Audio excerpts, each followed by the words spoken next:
আসসালামু আলাইকুম ভিউয়ার্স, সবাই কেমন আছেন? আশা করব সবাই ভালো আছেন।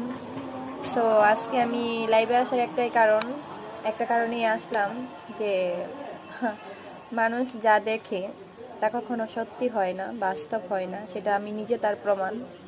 যেমন আজকে সকালবেলা আমি আসতেছিলাম দোকানে আসার পথে একটা গাড়ি দাঁড়ানো, পায়ের হ্যান্ডেলের মানে রিক্সা না, এগুলোর ভ্যান বলে, আমাদের এদিকে ভ্যান বলতো, জানি না আপনাদের দিকে মানে বিভিন্ন জায়গায় বিভিন্ন নাম।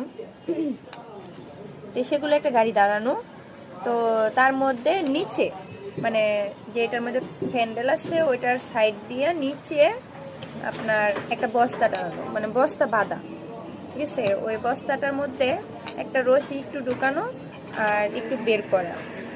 তো সেখানে আমি দেখলাম কি বস্তাটা লড়তেছে, বস্তাটা এরকম ভাবে লড়তেছে, এরকম ভাবে মানে লড়তেছে।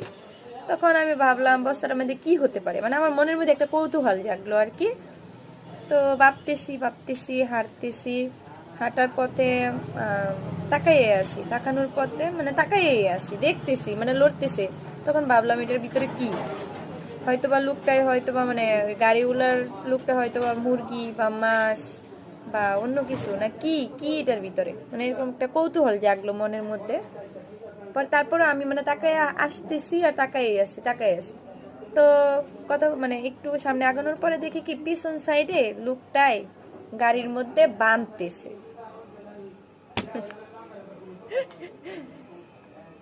লোকটাই বাঁধতেছে আর বান্দার কারণে গাড়ির জোল খাচ্ছে, ঠিক আছে? জোল খাওয়ার কারণে ওই বস্তাটা ডুলতেছে। তো তখন ভাবলাম আমি মাথায় যে মানে আমি অবাক হয়ে গেছি। আসলেই দেখার বাহিরে অনেক কিছু আছে জীবনে, সব কিছু যা দেখি তা কখনো বাস্তব হয় না, যা দেখি না সেটাই বাস্তব। আমি নিজে তার প্রমাণ পাইলাম আজকে। যদি না দেখতাম তাহলে ভিতরে কৌতূহলটা থেকেই যাইতো, হয়তো বা কাউকে জিজ্ঞাসা করতাম না, হয়তোবা নীরবে এটাই ভাবতাম, বিষয়টা নিয়ে হয়তোবা ভাবনা চিন্তা করতাম যে আসলে বিষয়টা কি, এটার ভিতরে কি ছিল। কিন্তু কার কাছে জিজ্ঞাসা করবো বলেন?